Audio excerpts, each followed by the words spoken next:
They say you never forget the day your life turns upside down, but nobody ever warns you that sometimes the world flips back just as fast. Yeah, that happened to me. In the middle of the place I least expected, Benny's Diner, corner of Maine and Veterans, with a cup of burned coffee and a bunch of college kids who thought mocking a woman in a wheelchair was the highlight of their morning. Let me back up a sec. My name's Rachel Morgan. I'm 42.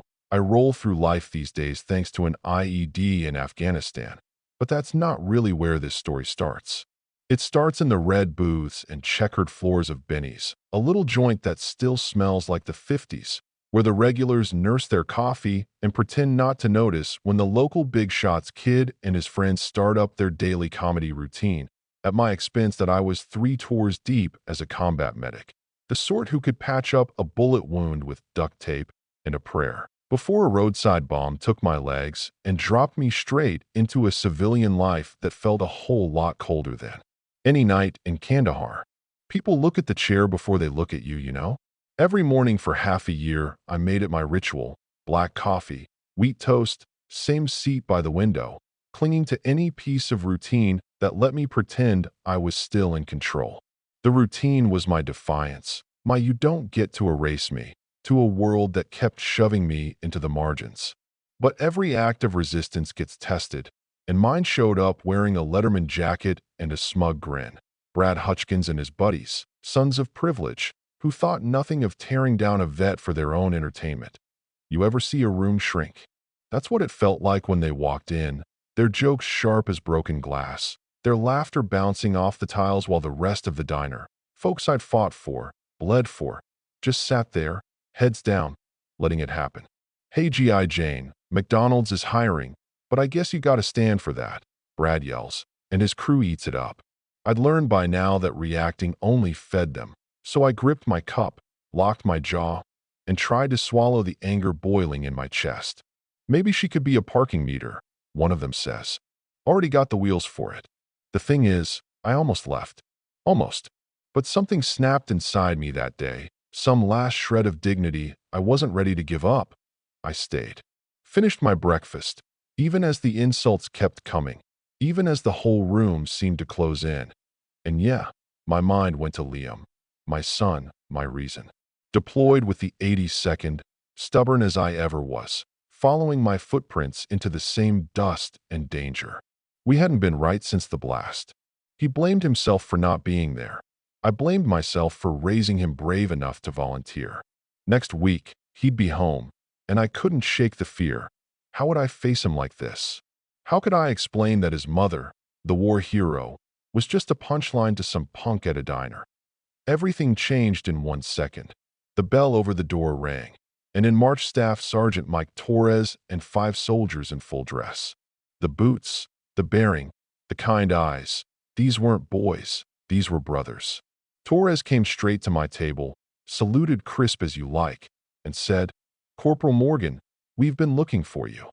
Confused, I managed, "Is Liam?" And he cut me off gentle. "Your son's fine, ma'am. In fact, he sent us." The whole unit, the same patch as Liam's, formed up around my table, a wall of respect between me and the bullies. You should have seen Brad and his friends shrink back, their bravado evaporating in the presence of real courage. Phones came out, whispers raced. People realized they'd been witness to something shameful, and now it was all getting flipped on its head. Private Chin stepped forward, handed me a box. "Your son wanted you to have this, from Bravo Company." Inside, a challenge coin, inscribed, "Hero, Mother, Warrior. Your sacrifice echoes through generations."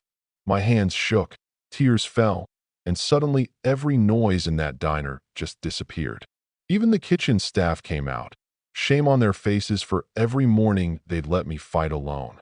Then Torres turned to the room, voice ringing out, "Ladies and gentlemen, this is Corporal Rachel Morgan. 3 tours in Afghanistan, 17 lives saved, 2 Purple Hearts, a Bronze Star. She is what an American hero looks like." You could feel the weight settle on every shoulder, especially Brad's. He sat like stone, face pale, maybe realizing for the first time that his cruelty had a target with a name, a story, and a legacy. But there's always one who can't back down, Brad finally snapped, stood up, and spat. Big deal. Lots of people serve. Why should we have to feel sorry for her? She chose this. The silence after those words was thick, dangerous. Torres stepped toward him. Son, I'd think carefully. But well, I'd had enough. I turned to Brad, voice steady as steel, and said, You're right. I did choose to serve. I chose to leave my baby son, chose to run toward gunfire, chose to stay with a dying Marine when I could have saved myself. On March 15th, 2019, I chose to use my body as a shield, knowing I might not make it, so others could go home to their families. So yeah, I chose this. I chose to give you the freedom to say what you just said. The only thing I didn't choose was to let you run me out of this place. But I'm making that choice now. I started to will myself out, but before I could, something happened that still gives me chills. The whole diner, every single person, rose to their feet and clapped. Not polite, not obligatory, real, roaring, cathartic applause. Even Brad's friends joined in, their shame louder than any insult they'd ever thrown. And Brad, the bully himself, started to cry, and then, maybe for the first time, clapped too. Torres leaned down and said, Ma'am, your son's waiting outside. He wanted us to tell you, you're coming home with us. I wheeled toward the door, the ovation following me, people reaching out to touch my hand, say thank you. Benny, the owner, pressed an envelope in my palm, voice shaking. Your breakfast is on the house for life. You're always welcome here, always. The note inside, handwritten, heartfelt, just said, Thank you for your courage. You've shown us what real strength is. Outside, the morning sun hit me like a blessing. There was Liam, in full dress uniform, his entire unit lined up behind him, Main Street blocked off by townspeople and news crews drawn by the spectacle. Liam knelt by my chair, hands over mine, voice trembling. Mom, you're not just my hero. You're everyone's. You showed me what service means, what courage is. Every soldier in my unit knows your story, and now everyone in this town does too. The crowd listened as Liam turned and spoke. His words for me, for them, for anybody who ever wondered if sacrifice was worth it. My mother lost her legs saving two men who now get to watch their kids grow up. She chose others over herself.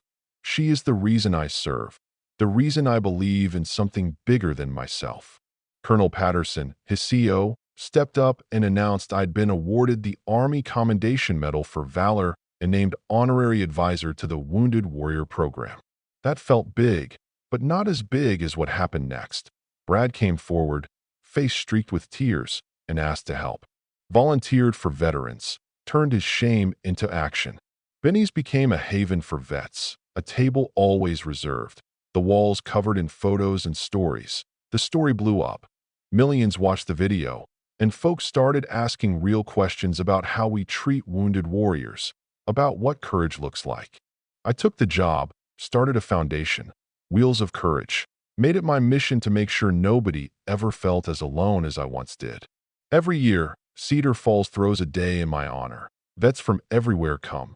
We raise money. We raise hell. We raise hope. 5 years later, I sit in Benny's, Liam across from me, his wife, and their daughter, my granddaughter, Hope, named for what this family stands for. The chair's still with me. The scars haven't faded. But now, when I look in the mirror, I see more than what's missing. You know what I learned? I tell Liam as I hold that little girl, heroes aren't made by what happens to them. They're revealed by how they choose to respond. Real strength isn't a perfect body. It's a spirit that refuses to quit. So now I gotta ask, where do you stand? When you see injustice, do you look away or do you rise up? Let's talk about what it means to honor courage, to speak up for what's right, even when it's uncomfortable. Share your thoughts below. What does real strength mean to you? And who are the heroes in your life?